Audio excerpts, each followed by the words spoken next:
Hey everyone, welcome back. Today I'm going to talk about how to win Against the Storm. Now, if you watch my other videos, you know that Against the Storm is a pre-release alpha game on Steam that is a kind of like fantasy manager simulator, and there are a lot of ways to win. There is no main way to win in that there is no explicit endgame yet, and if you've played other games that had a big pre-release period where it was so fun that the fan base was already playing it before it was done, basically, games like Hades, if I didn't say that, then you know that that's kind of sometimes done intentionally so that the ending can't be spoiled before the game actually comes out. But so I'm going to talk about ways that you can win in Against the Storm right now, and then ways that I'm guessing based on how the developers and the community are talking, places where I sense that the end game might eventually be. So ways that you can win off the bat, the main cycle, well, there's two main cycles to this game, but there are individual settlement games. And these are situations where you want to impress the queen so much and so quickly that you are promoted and allowed to start another settlement as quickly as possible. And this involves, you'll see in a lot of these screenshots, this involves doing tasks for her, basically. You're going to be balancing kind of two spinning plates that you have to both watch. You need your villagers happy, you need the workers, the peasants, basically, of this community. If you watch my earlier games, you know that this society, basically, we are trying to tame wilderness in a vicious, perpetual storm, and the storm is so vicious that every 10 years or so, it's called a blight cycle. That's one of the main cycles of the game. Every 10 years or so, the world is basically wiped clean. Wiped clean. I didn't mean to do that. It is wiped clean, except for the Queen's Citadel. It is wiped clean. We'll say that from now on.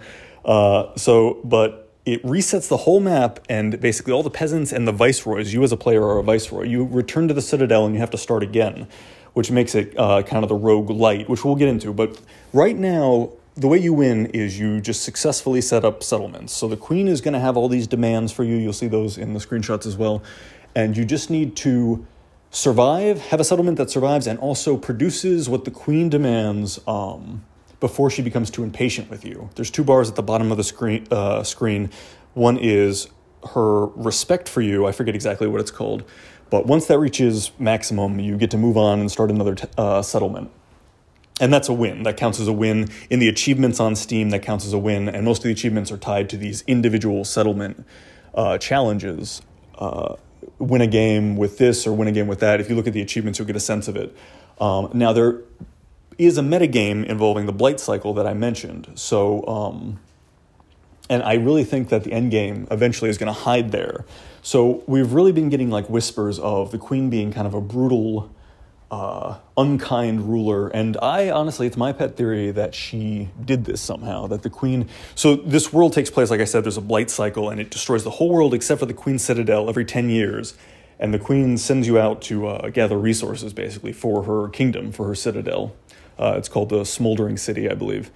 But so, and you'll talk to traders who mention like that the whole world used to be underwater, that this is really like almost like an aqua planet, that this storm is of magical rainwater that has different, effects on things, that this storm is really like the controlling force on the planet, and we as land dwellers are just kind of temporarily living there.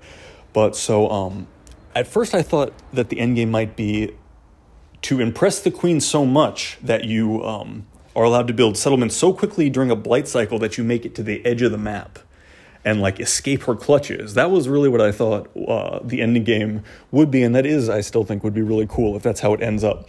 Another thing is that in Scarlet Forest maps, you can find archaeological sites, and that will give you hints about the Civil War. We're constantly getting hints as you play these settlements about like a grand civil war, all the races of like the humans and the beaver people and the lizard people and the harpies.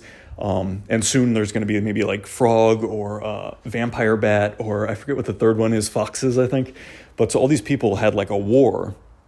And I really feel, as a writer, I really feel that they're implying strongly that these peoples who could cooperate, because that's a big part of the game too, is getting these different races of people to cooperate and to work together in your settlement, that they were kind of like cast apart by this queen who may also be responsible for the storm. And now we're all like enshackled to her by her grim plan or whatever. So I really think the end game is gonna be there at some point. Another thing is on the metagame, on the larger map, after you have beaten a settlement, completed a settlement, and you're moving on to your next one. Like I said, I think that there may be end game eventually in terms of seeking out archaeological digs, tampering with the queen's things that you find in that forest, maybe making it to the edge of the map. And then the other thing that I was thinking was that it might have something to do with these other rival viceroys, because so I just made it to level 10 and I'm still unlocking like mechanics of the game. It's really, really deep. I recommend this game if you can afford to pick up a copy on early access. I think it's about $20 last time I checked on Steam, but there's Steam sales all the time. Just add it to your wish list. But there's these rival viceroys that just became unlocked on the overworld map. And you get kind of a score at the end, and you have to kind of like build your settlements around their settlements and kind of outcompete them for things. So I really smell some potential for an end game in between the archaeological digs. Every once in a while when you open a dangerous glade, there'll be like a vault or a crypt that belongs to the queen, and you have to investigate it because it's like poison. It's something toxic.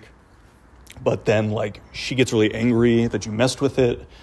So I really sense like a narrative developing where we're either going to work with these fellow viceroys, work with our settlers to somehow escape or break the chains of servitude to this queen. But that doesn't exist yet. That was all me just kind of speculating based on the lore that I've seen and what I've heard from the community. That's all I have for today. If you made it this far, don't forget to like and subscribe. We are almost to 500 followers. So Blind, who is another big Dwarf Fortress YouTuber, like much bigger than me, he's saying that that maybe the word dwarf in titles is actually getting demonetized to some extent because, you can guess why. But so that's interesting. And yeah, he was talking about like breaking into other content. That got me thinking as well, too. There's a lot of good early access stuff that is really interesting. I'm also playing Barotrauma with a friend that I'm struggling with, but somebody from the community was like, yeah, no, that's a really cool game. So we're looking at early access stuff in the meantime while YouTube gets its stuff figured out. But yeah, thanks for joining me as always. Like, comment, subscribe really helps the channel in these tough times where everything gets demonetized. So yeah, thanks everybody. Catch you next time.